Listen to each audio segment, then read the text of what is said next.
what makes Kirby 64 The Crystal Shards unique. Kirby is a face of the platformer genre, having at least one game on every single Nintendo console. When the 3D era began, Kirby was bound to join the movement, and in March of 2000, Kirby 64 The Crystal Shards brought Kirby into the third dimension. However, HAL Laboratories decided to make it a 2.5D game, but still the gameplay fit Kirby like a glove. The game went on to sell over 1 million copies, and being the only Kirby title for the console, it is definitely a must-have. What makes Kirby 64 unique is how the copy abilities weren't just enhanced, but played a larger role in completing the game.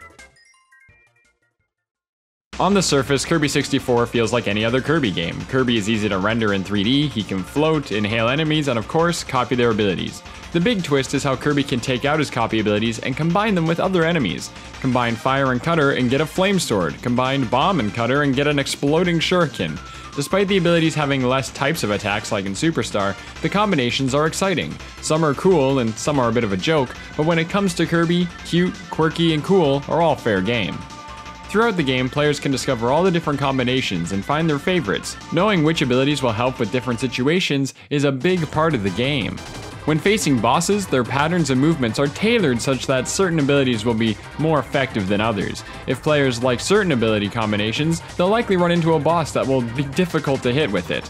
But the importance of the copy abilities is found while trying to complete the game 100%. To find all the crystal shards, with 3 in every level, players need to explore each and every stage thoroughly. On top of exploring, some crystal shards are hidden behind colorful walls. These walls can only be destroyed with the copy ability combination that matches the colors. These ability combinations are not easy to find in some areas. Sometimes players need to replay an old stage to create the combo and ultimately carry it all the way through the stage in order to get just one crystal shard.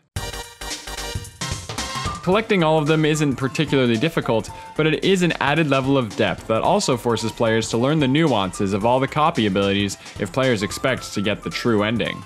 Kirby 64 The Crystal Shards is much like any other Kirby game, fun, cute, quirky, and cool. The idea of combining abilities lets players experiment while playing through the game, and it looks to be returning in some form in the new Kirby title for the Nintendo Switch. Albeit a very short and linear experience, finding all the crystal shards and saving the universe is a fun afternoon and holds its own as a memorable beginning for 3D Kirby games.